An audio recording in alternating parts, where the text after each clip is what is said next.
यस्सिर अमरी वाहलुल उक़दतम मिन लिसानी यफ़क़हू क़ौली। तो चलिए स्टार्ट करते हैं इसको।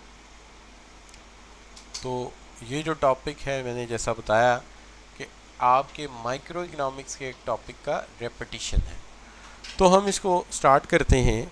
आज के टॉपिक में मैं आपको याद दिलाता हूँ सबसे पहले तो कि आपने क्या पढ़ा था माइक्रो इकोनॉमिक्स में, और वो आज यहाँ पे हमारे काम आएगा।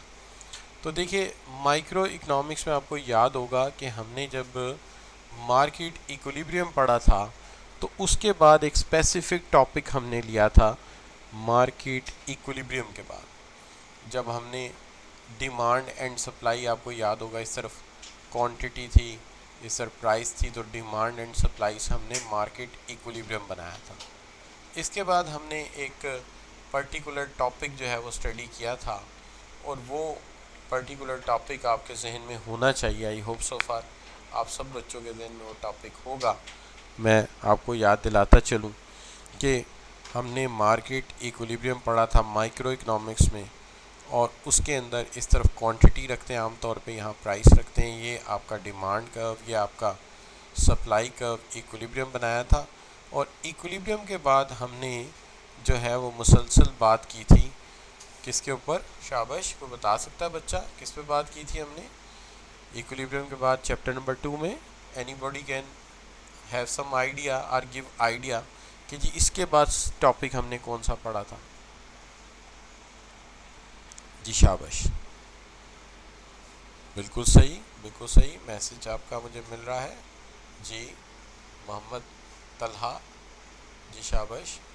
अबीर अहमद, अतिया रफ़ीक, जवाद अली, जी जवेरिया अरशाद, क्या पढ़ा था जी? तो आपको याद आ गया कि हमने शिफ्ट पढ़ा था कि जब डिमांड एंड सप्लाई कर्व में शिफ्ट आता है, डिमांड या सप्लाई कर्व में शिफ्ट आता है, तो उससे इक्विलिब्रियम पर क्या इम्पैक्ट आता है, उससे इक्विलिब्रियम पर क्या असर पड़ता है। और आपको याद होगा हमने कहा था कि अगर डिमांड में इंक्रीज़ होता है, डिमांड में इंक्रीज़ होता है तो ये राइटवर्ड जाता है, ठीक है, और अगर डिमांड में डिक्रीज़ होता है तो ये लेफ्टवर्ड चला जाता है, ठीक है जी।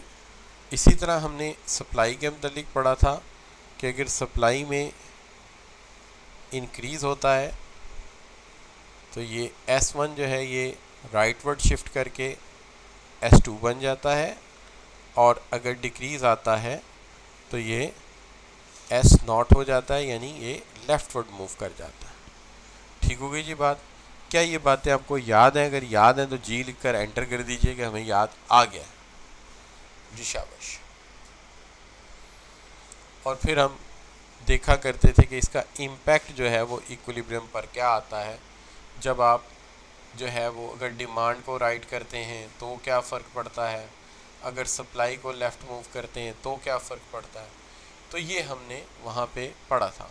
आज वही टॉपिक हम मैक्रो इकोनॉमिक्स के इक्विलिब्रियम के बाद मैक्रो इकोनॉमिक्स में पढ़ने जा रहे हैं। आज वही हम मैक्रो इकोनॉमिक्स में पढ़ने जा रहे हैं। तो मैक्रो इकोनॉमिक्स में पढ़ते वक्त अब ज़ाहिरी बात है कि यहाँ जो इक्विलिब्रियम है वो aggregate demand and aggregate supply का हुआ। तो आज एग्रीगेट सप्लाई को मैं शॉर्ट रन नहीं लिखूँगा, AS को ही मैं कह दूँगा ये मेरा short run aggregate supply curve है। तो आज हम एग्रीगेट सप्लाई कर्व को इसी तरह से एड्रेस कर देते हैं। अच्छा, दूसरी बात यह है कि हमारे जहन में जो बातें होनी चाहिए, कुछ थोड़े से आइडियाज़ ज़रूर होने चाहिए। मिसाल के तौर पे हमें कम से कम ये पता होनी चाहिए कि जी अगर कंजम्पशन बढ़ी है तो ये मामला जो है ये कंज्यूमर का है या सेलर का है। क्यों जी? कंजम्पशन में इजाफा हो जाए तो is it a matter of consumer or a seller, यानी ये प्रोड्यूसर का मामला है या ये सप्लायर का मामला है इनिशियली। तो इनिशियली जो है ये क्या है? इनिशियली ये किसका मामला है? शाबाश बच्चों, आज खामोश क्यों है यार आप लोग? ये मामला जो है वो, चलिए एक कंजम्पशन का मामला कह देते हैं और एक प्रोडक्शन का मामला कह देते हैं। तो प्रोडक्शन का मामला किससे वाबस्ता है और कंजम्पशन का मामला किससे वाबस्ता है? ठीक है, या कॉस्ट का मामला किससे वाबस्ता है? तो आप कहेंगे सर कॉस्ट ऑफ प्रोडक्शन का मामला सप्लायर का है और कंज्यूमर कंज्यूम करता है ना बच्चों, तो कंज्यूमर का मामला जो है वो किससे बसता है, कंज्यूमर का मामला हाउस होल्ड या डिमांड के साथ बसता है। तो ये आपके जहन में ज़रूर होना चाहिए, इससे सवाल हल करने थोड़े आसान हो जाते हैं, कॉन्सेप्ट आसान हो जाते हैं। फिर एक बात ये भी होनी चाहिए कि आपको पता होना चाहिए कि अगर इकॉनमी में इंजेक्शन लग रहे हैं, इंजेक्शन क्या चीज़ है कि जनाब इन्वेस्टमेंट बढ़ गई, टैक्सेस इन्वेस्टमेंट बढ़ गई, गवर्नमेंट ने एक्सपेंडिचर बढ़ा दिए, या फ़र्ज़ कर लीजिए कि हमने ये कहा कि जी जो है वो एक्सपोर्ट्स बढ़ गई, तो ऑब्वियसली एक्सपोर्ट बढ़ने से इन्वेस्टमेंट बढ़ने से, ठीक है, इवन कंजम्पशन बढ़ने से, ठीक है जी, फ़र्क किस पे पड़ेगा ये थोड़ा सा आइडिया हमें होना चाहिए। इन आइडियाज़ को लेके चलेंगे और उनके साथ हम फिर डील करेंगे। लेकिन फ़िलहाल सबसे इम्पॉर्टेंट बात यही है कि आपके जहन में ये होना चाहिए कि कंज्यूमर कंजम्पशन करता है, लिहाजा इसको हम पहले डिमांड से रिलेट करेंगे। कास्ट और प्रोडक्शन और लेबर वेजेस का मामला जो है वो आम तौर पे वाबस्ता है किसके साथ, सेलर के साथ। तो मैंने वो किया है कि जो किताब में दिए हुए इंपॉर्टेंट फैक्टर्स थे वो जहन में आपके बिठा दिए, अब आप आसानी से इसको डील कर सकेंगे। चलिए अब चलते हैं हम अपने सवाल की तरफ। सवाल जो है सबसे पहला आपके सामने ये रखते हैं, ये सवाल हमने पास पेपर से ही आखज़ किया है और वहीं से लिया है, क्वेश्चन बैंक और पास पेपर में से। ये सवाल क्या कहता है, सबसे पहले इस क्वेश्चन को देखते हैं। क्वेश्चन के अंदर ये कहा जा रहा है कि economy is in equilibrium at the point where short run aggregate supply curve is equal to aggregate demand। एक ऐसी सिचुएशन है जहां short run aggregate supply curve बराबर है long run aggregate supply curve के। Explain with the help of diagram, diagram की मदद से एक्सप्लेन करें। तो सबसे पहले तो हमें बेसिक डायग्राम की ज़रूरत है, जैसे चैप्टर 2 में पहले हम एक इनिशियल इक्विलिब्रियम बना लेते थे। तो पहला काम तो वही है, बाकी बातें बात की हैं। चलिए पहला काम यही करते हैं कि यहाँ पे हम एक डायग्राम बनाते हैं जिसके अंदर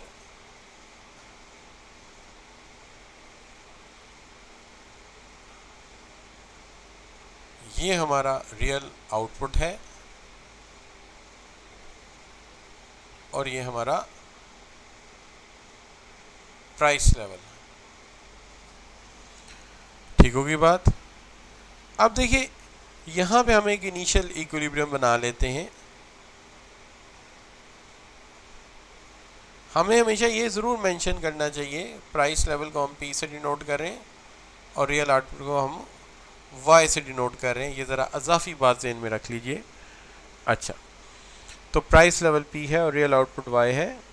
उसके बाद ये हमारा एग्रीगेट डिमांड कर्व है AD1, ये हमारा एग्रीगेट सप्लाई कर्व है विच इज़ SRAS1 और SRAS1, और जनाब ये हमारा इक्विलिब्रियम है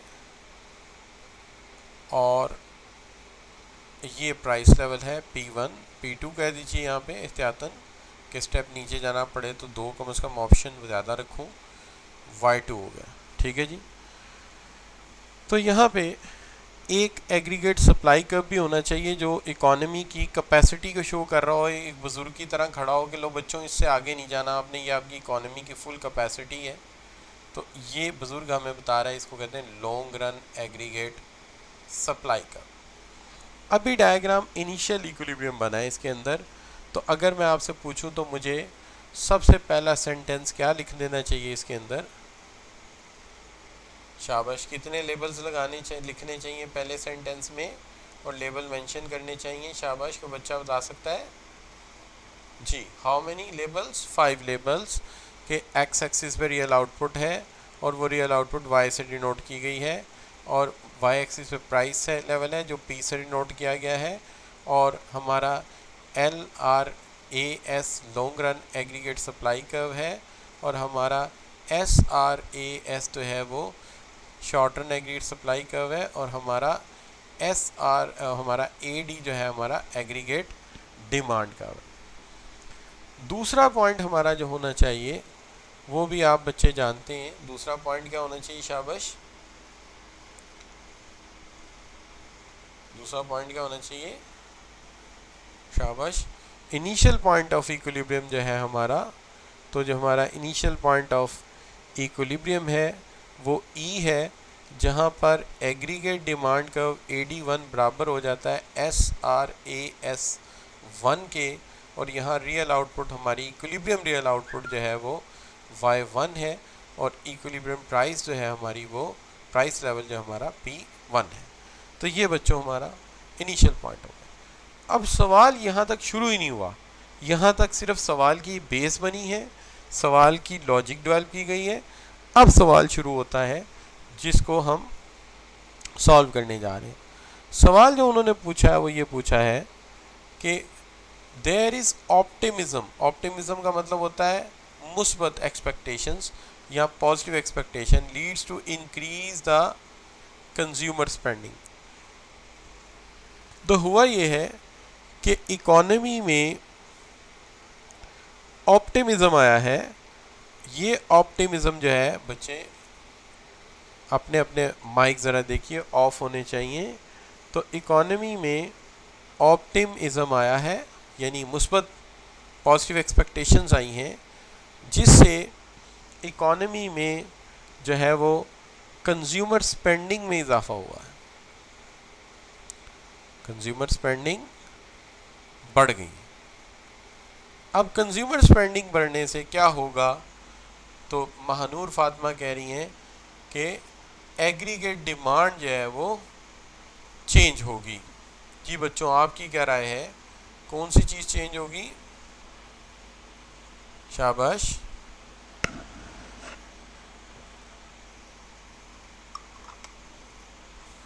कंज्यूमर स्पेंडिंग चेंज हुई है, कौन सी चीज़ चेंज होगी? शाबाश जी। फिर नाम लेके बुलाऊं एक एक बच्चे को। Mohammad Ali, Javeria, Abdul Wahab, please answer. Demand change होगी, और डिमांड किस तरफ जाएगी बच्चों? राइट या लेफ्ट? किधर जाएगी? शाबाश। इज इट गोइंग राइट और left? You say it's going to the right. तो हम कहते हैं इससे एग्रीगेट डिमांड जो है वो इंक्रीज होगी, वो राइटवर्ड चली जाएगी AD1 टू AD2। तो मैं एग्रीगेट डिमांड को मूव कर देता हूँ राइटवर्ड, और ये चली गई AD1 से ये हो गई AD2 हो गई। न्यू इक्विलिब्रियम पॉइंट आपका E डैश पे बन गया। तो AD1 टू AD से न्यू इक्विलिब्रियम आपका बन गया, जो चला गया E से E डैश पे। ठीक है, आपने यहाँ से एक वर्टिकल लाइन ड्रॉ कर दी, ये Y3 हो गया ताकि इंक्रीज जाहिर हो जाए, और ये प्राइस लेवल आ गया, और आप साबित हुआ कि यहाँ से प्राइस लेवल में भी इजाफा हो गया है, ये भी P3 हो गया। तो आप कहेंगे इस मूव की वजह से रियल आउटपुट में इंक्रीज आया है, और ये Y2 से Y3 हो गई है, एंड प्राइस लेवल में भी, इक्विलिब्रियम प्राइस लेवल में भी इजाफा हुआ है, और वो P2 से P3 हो गया है। जी बच्चों, अब ये तो हो गया हमारा एक मूव। दूसरा मूव भी यहाँ पे गिवन है, और वो क्या है? On the other hand increase in the cost of production. दूसरी कास्ट ऑफ प्रोडक्शन में इजाफा हो गया है। तो अब बताइए कास्ट ऑफ प्रोडक्शन से क्या होगा? तो फोर्थ पॉइंट ले लेते हैं। कास्ट ऑफ प्रोडक्शन जो है वो बढ़ गई है। तो कास्ट ऑफ प्रोडक्शन के बढ़ने से बिल्कुल सही कहा आपने, प्रॉफिट जो है हमारे वो कम होंगे और एग्रीगेट सप्लाई में कमी आएगी। और ये अगर AS1 है तो लेफ्टवर्ड जाएगी, तो AS नॉट हो जाएगी। तो हम इसको लेफ़्ट मूव कर देते हैं। तो let left move the aggregate supply. लेकिन यहाँ मैं थोड़ा सा डिप्लोमेसी से काम लेने वाला हूँ, और वो ये कि मैं कोशिश करूँगा मेरी एग्रीगेट सप्लाई लेफ़्ट उतना ही जाए जितना एग्रीगेट डिमांड का राइट गया है, ताकि मेरे आउटपुट के या रियल आउटपुट जो है वो 3 ना बने, सिर्फ 2 ही बने। तो मैं उस मकसद के लिए जब मेरे पास ऑप्शन मौजूद है तो मैं चाहता हूँ इक्वल ही रखूँ। इससे मुझे ये फ़ायदा होगा कि मेरी डायग्राम में बहुत ही कम जो है वो मुझे जो है वो रियल आउटपुट लेने पड़ेंगे। तो रियल आउटपुट लेवल 3 की बजाय मेरे सिर्फ 2 बन जाएंगे। तो short and aggregate supply curve 2। तो ये आप लेफ़्ट चले गए। तो लेफ़्ट जाने से क्या है आपका, जो ये चले गए आप लेफ़्ट, ठीक है जी। अब नया इक्विलिब्रियम पॉइंट आपका E डबल डैश बन गया। So new equilibrium point is E double dash. अब यहाँ से आप पहले E से E डैश पे गए थे, अब E डैश से E डबल डैश पे आ गए।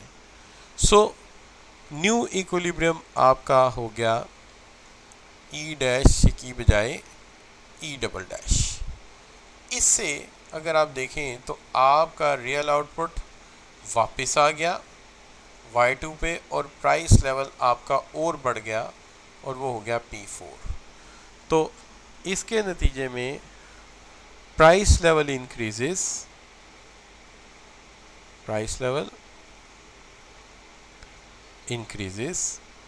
P3 to P4 and real output decreases, and that is moves to Y3 to Y2। जी बच्चों, तो यहाँ तक बात समझ आई है आपको? कोई चीज़ मुश्किल तो नहीं लग रही आपको? अगर समझ आई है तो जी लिखकर एंटर कर दीजिए। मैं ये समझ जाऊँगा कि ये बात आपके लिए क्लियर है, आपको समझ आ रही है। जी डन हो गया जी। सो दैट्स गुड जी, दैट्स गुड। ये तो अच्छा हो गया। चलिए एक सवाल और हल करते हैं, इससे हमारा कॉन्सेप्ट और ज़्यादा बेहतर हो जाएगा। एक सवाल और हल करते हैं, वो भी पास पेपर से हम लेते हैं, और लेट्स सी कि अगला सवाल हमारे पास क्या है। अगला सवाल भी बिल्कुल वैसे ही है कि short run aggregate supply curve equal है to the aggregate demand curve के, और एक्सप्लेन करना है इसको डायग्राम की मदद से।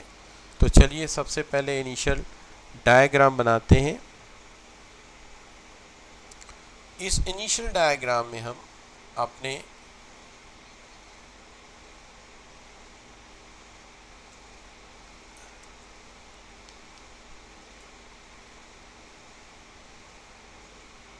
एक्स एक्सिस पर रियल आउटपुट लेते हैं,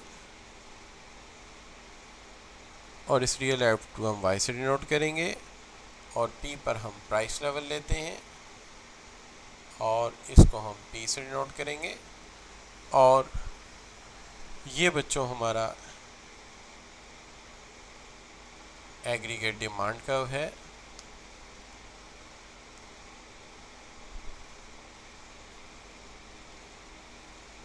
और ये हमारा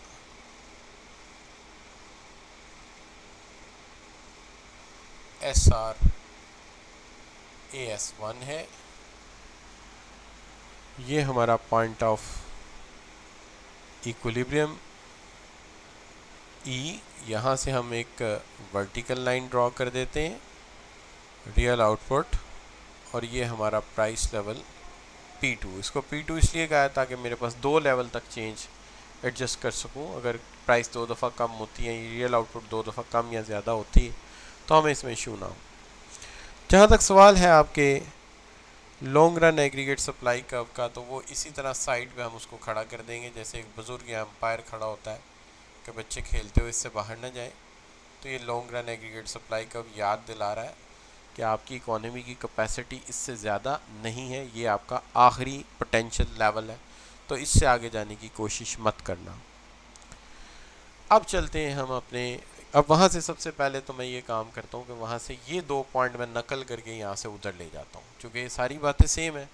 तो वो लेवल वाली बात और इनिशियल इक्विलिब्रियम वाली बात, ये 2 पॉइंट समझिए कि मैं वहाँ से इधर कॉपी करके ले आया हूँ।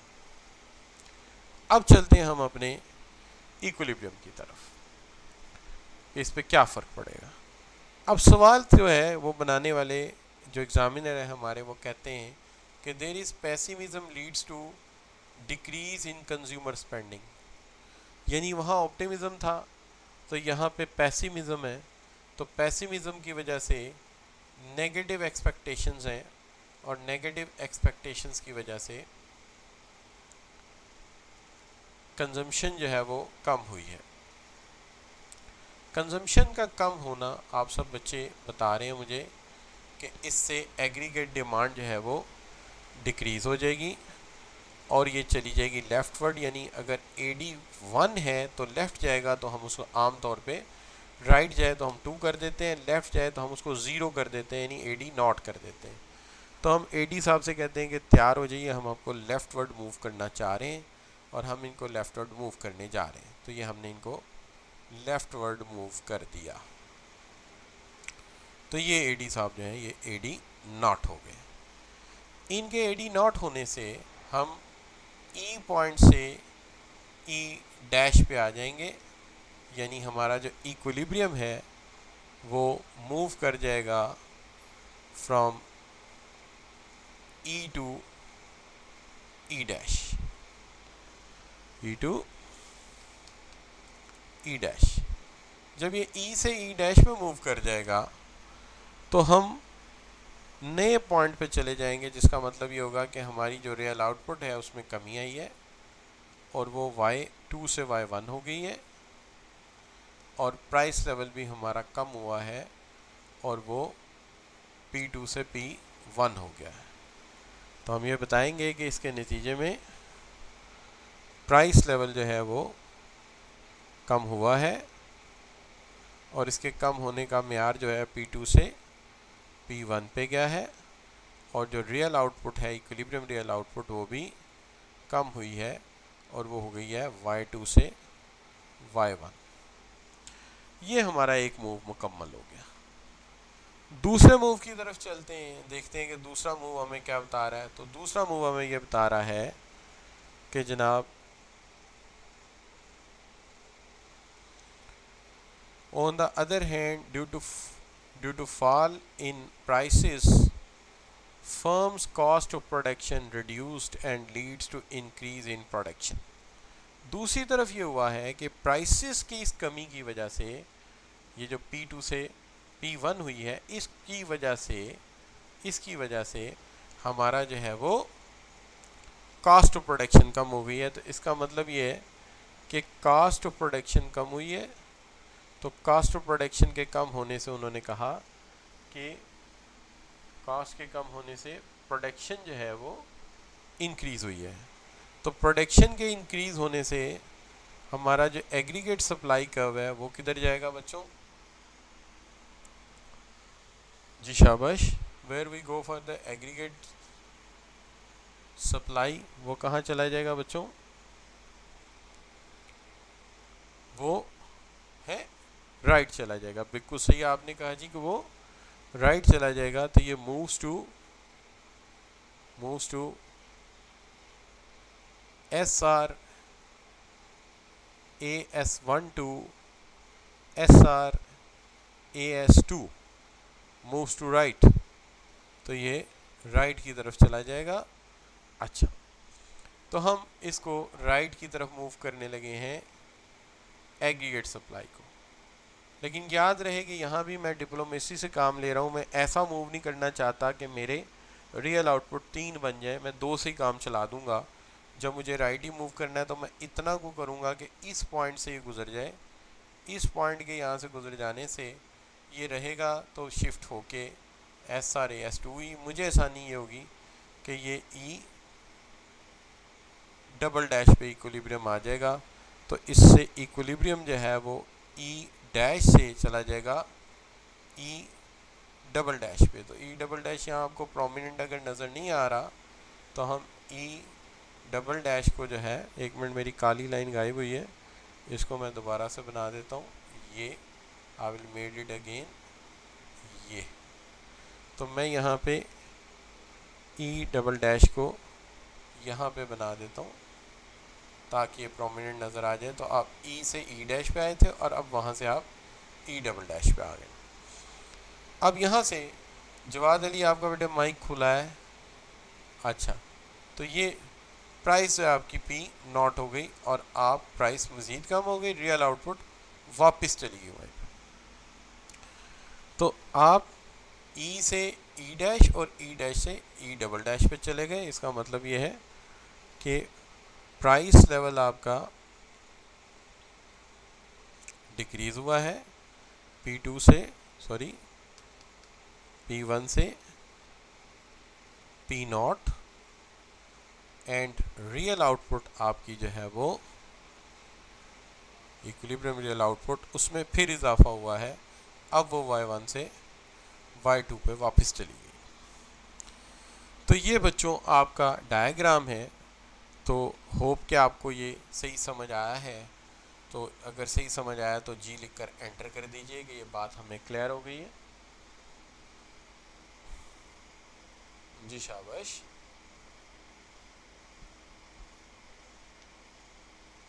जवाद अली जी, बाकी बच्चे अतिया रफ़ीक, महानूर फातिमा, शाबाश।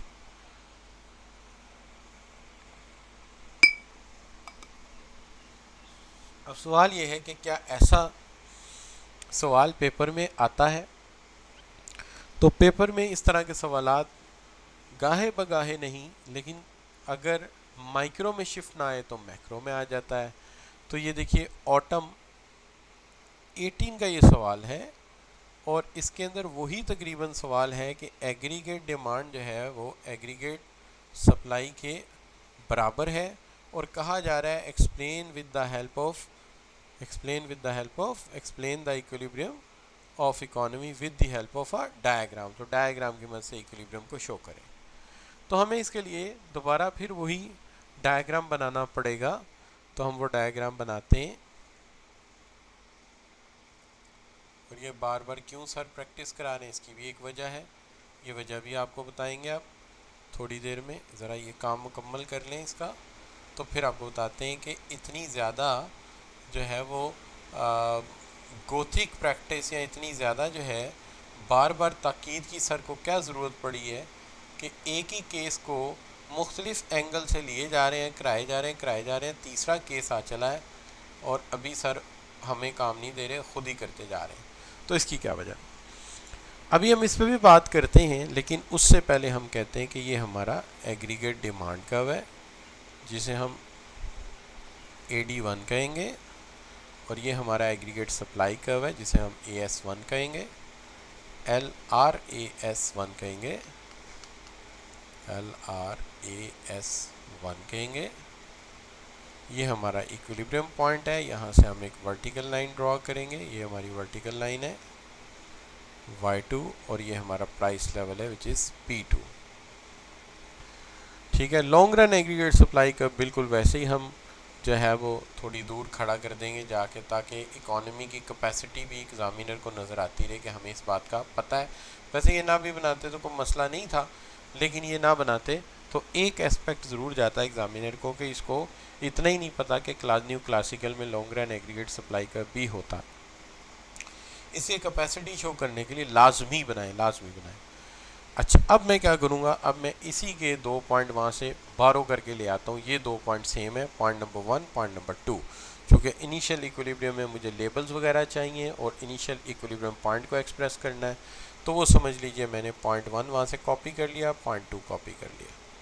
अब चलते हैं सवाल की तरफ कि सवाल में क्या है।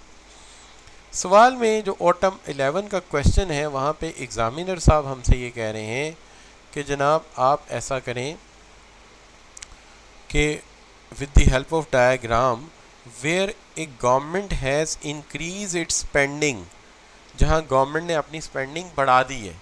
तो आप बच्चे मुझे बताएंगे कि अगर गवर्नमेंट स्पेंडिंग बढ़ाती है तो ये मामला किस चीज़ का है? गवर्नमेंट के अखराजात का बढ़ना। देखिए, कंज्यूमर के अखराजात का बढ़ना तो डिमांड का मामला है, लेकिन गवर्नमेंट के अखराजात बढ़ना क्या ये भी डिमांड का मामला है? क्यों बच्चों?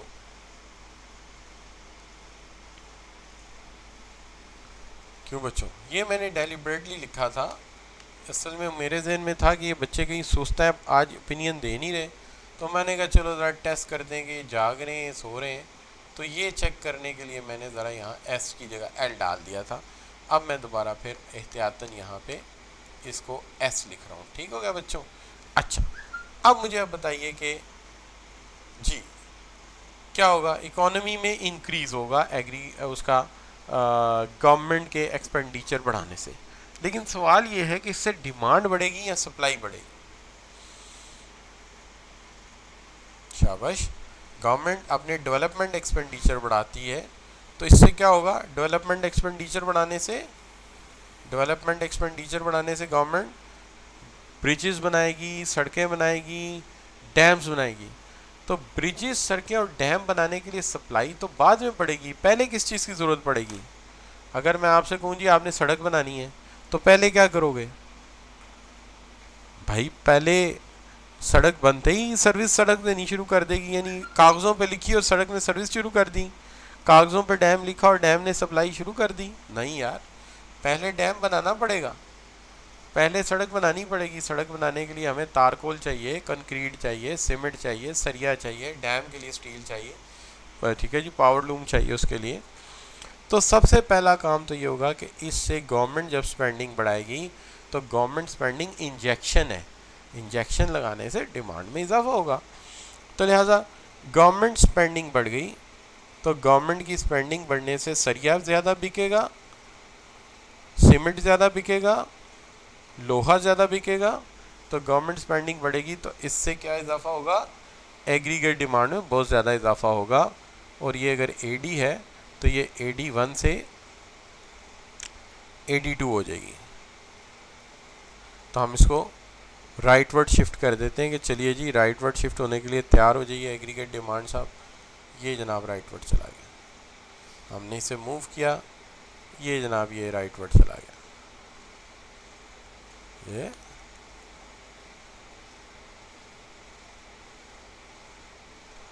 राइटवर्ड चला गया।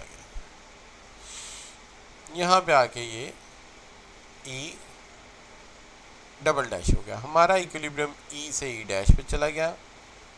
रियल आउटपुट हमारा बढ़ के Y3 हो गया और प्राइस लेवल हमारा बढ़ के जो है वो P3 हो गया जी। तो हम कहते हैं जी इसके नतीजे में रियल आउटपुट में भी इजाफा हो गया जी, यानी पहले तो इक्विलिब्रियम मूव कर गया ना E से E डैश पे, फिर प्राइस लेवल बढ़ गया और ये हो गया P1 P2 से P3, फिर बढ़ गया रियल आउटपुट और रियल आउटपुट ज़्यादा हुआ तो ये हो गया Y2 से Y3। तो ये बेटा Y2 से Y3 हो गया जी, यानी रियल आउटपुट में भी इजाफा हो गया। अब चलते हैं दूसरी तरफ। दूसरी तरफ मामला ये हुआ है कि there is a rise in wage बढ़ गई। अब वेज का बढ़ना जो है वो प्रोड्यूसर को प्रॉब्लम करेगा या कंज्यूमर को? तो वेज का ताल्लुक किस चीज़ के साथ है ज़्यादा? Wages are related with the शाबाश प्रोड्यूसर और consumer, related with producer supply. अब वेज बढ़ी है तो वेजेस के बढ़ने से कास्ट ऑफ प्रोडक्शन क्या होगी? इंक्रीज हो जाएगी। तो इससे एग्रीगेट सप्लाई कम हो जाएगी। अगर वो LRAS1 है तो ये LRAS0 हो जाएगी।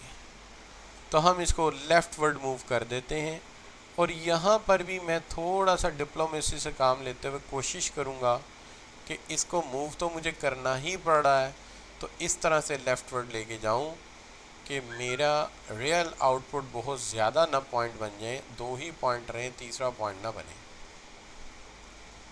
जितना मैंने उसे राइट मूव किया था उतना मैं इसे लेफ़्ट मूव कर देता हूँ। तो इसको नहीं यार, ये मैंने खुद लिखा था कि आप देखूँ तो ये S से R शॉर्ट रन है ना, बिल्कुल सही, मैं जानबूझ के लिखा था। मैंने कहा ज़रा देखता हूँ कि बच्चे क्या करते हैं। तो SRAS0 ये इक्विलिब्रियम आ गया आपका। तो अब आप E1 डैश वाले इक्विलिब्रियम से आप कहाँ आ गए, E1 डैश वाले इक्विलिब्रियम से आप कहाँ आ गए, E2 वाले पे पहुँच गए। अब ये लाइन ही यहाँ से यूँ चली जाएगी। फ़ायदा ये होगा कि हमें 2 आउटपुट्स बनानी नहीं पड़ेंगी और ये आपका पॉइंट यहाँ पे आ गया, ये ठीक है जी। और ये बन गया आपका P4। अब आप कहेंगे इससे इक्विलिब्रियम तो मेरा बन गया E डैश से E double dash, E double dash, and मेरा प्राइस लेवल इंक्रीज हुआ है और वो चला गया है P3 से P4 पे, और मेरा रियल आउटपुट जो है वो बढ़ गया है और वो चला गया है Y3 से, नहीं सॉरी, मेरा रियल आउटपुट कम हो गया है और वो चला गया है Y3 से Y2 पे, और ये वापसी का एरो। तो ये बच्चों डन हो गया जी। समझ आया तो जी लिखकर एंटर कर दीजिए, शाबाश।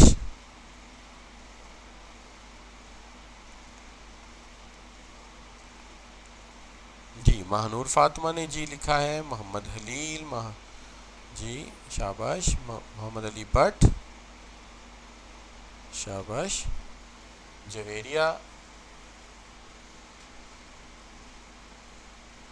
अब्दुल वहाब,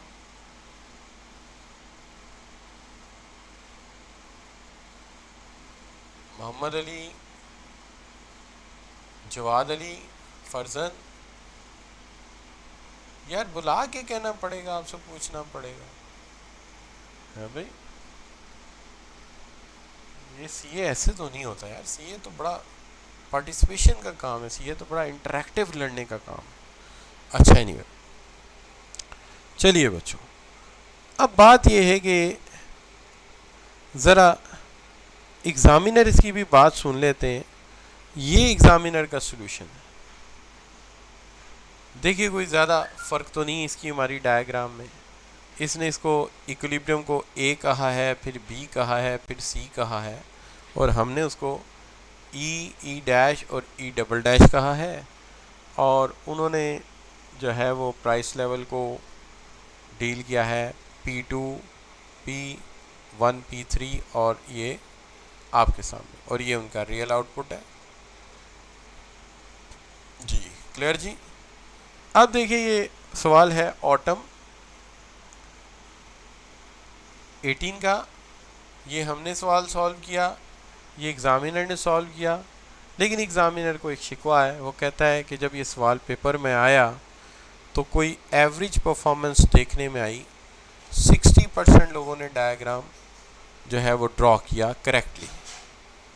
लेकिन जो 60% लोगों ने डायग्राम करेक्टली ड्रॉ किया है, इनमें से जो है बाज़ स्टूडेंट ने, दुख की बात यह है कि complete lack of understanding show की है। Lack of understanding, complete lack of understanding क्या मतलब? मतलब यह है कि उन्होंने अंडरस्टैंडिंग का ये आलम था कि उन्होंने अपवर्ड स्लोपिंग डिमांड कर्व बनाया, यानी उन्होंने वहाँ जाके ये कहा है कि ये डिमांड कर्व है और ये सप्लाई कर्व। ठीक है जी। उसके बाद एक अहम इशू जो हम अक्सर डिस्कस करते हैं बच्चों के साथ और बड़ी दफ़ा डिस्कस हो चुका है, और वो ये है कि बच्चे क्या करते हैं, वो कहता है अगेन मैनी स्टूडेंट, इसका मतलब अगेन का मतलब पहले भी ये होता है, नॉट लेबल डायग्राम करेक्टली। उन्होंने डायग्राम को करेक्टली लेबल ही नहीं किया। लेबल का मतलब डायग्राम लेबल नहीं की, ये लिखा ही नहीं कि ये एग्रीगेट डिमांड है, ये लिखा ही नहीं कि यहाँ रियल आउटपुट ली हुई है, ये लिखा ही नहीं यहाँ प्राइस लेवल लिखा हुआ है, और ये भी मेंशन नहीं किया कि जनाब यहाँ पे देखिए कि ये जो रियल आउटपुट है इसको आइंदा से मैं वाई से डिनोट करूँगा, ये मेरे वाई हैं, और प्राइस को पी से डिनोट करूँगा, ये मेरे पी हैं। ये बात इन्होंने मेंशन नहीं की, जबकि आप देख रहे हैं कि आप मुसलसल इस बात को वेटेज दे रहे हैं। अच्छा, नतीजा क्या हुआ? एग्जामिनर ने क्लियर कट लिखा है लॉस्ट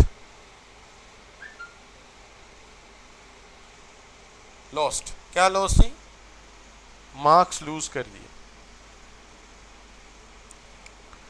फिर उसके बाद सोने पे सुहागा ये है कि जो 50% स्टूडेंट ने अगर सही डायग्राम बना भी लिया है ऑन एन एवरेज, तो नतीजा ये निकला है कि उन 50% में से भी कुछ कैंडिडेट्स ने ड्रॉ किया है डायग्राम और करेक्टली एक्सप्लेन किया है shift of aggregate demand curve.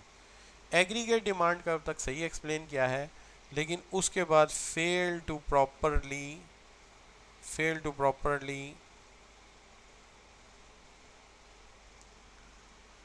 Explain the impact of increase in wage. तो वेज का इफेक्ट जाना था किस पे? कॉस्ट पे, और कॉस्ट का इफेक्ट जाना था एग्रीगेट सप्लाई पे, वो इसको शो नहीं कर सके। जी बच्चों, बात समझ आइए, क्या प्रॉब्लम हुए?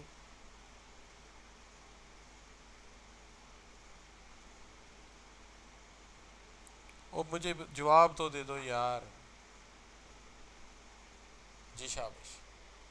क्या इंटरनेट स्लो हो गया है? प्रॉब्लम समझ आया क्या किया बच्चों ने?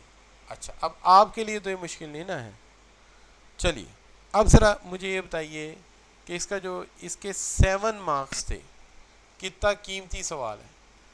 अब बताइए एग्रीगेट डिमांड कर्व और एग्रीगेट सप्लाई कर्व के shift causes, cause of shift कितने लिखने हैं? 3, और सिर्फ लिस्ट बनानी है।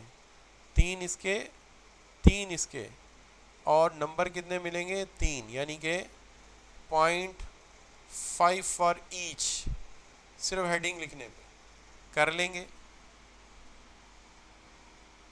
जी शाबाश। Can you done it? आते हैं?